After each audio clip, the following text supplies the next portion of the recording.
Welcome to Man Does Tech, where I solve the problems you didn't even know you had. In this video, I will explain how to make medium rare steak in a pan.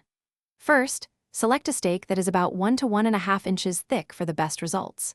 Before cooking, ensure your steak is completely dry by patting it with paper towels, then season it generously with salt and freshly ground black pepper.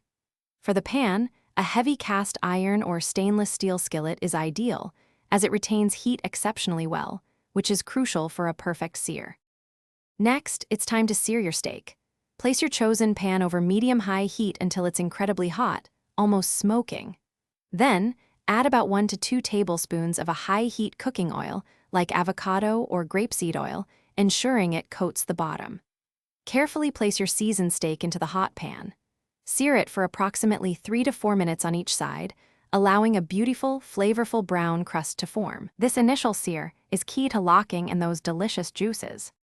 Once both sides are seared, reduce the heat to medium. Add about 2 tablespoons of butter, a few smashed garlic cloves, and some fresh herbs like rosemary or thyme to the pan. Tilt the pan and continuously spoon the melted butter and aromatics over the steak for 1 to 2 minutes. This basting infuses incredible flavor. Crucially, use a meat thermometer to check the internal temperature, aiming for 125 to 130 degrees Fahrenheit for medium rare.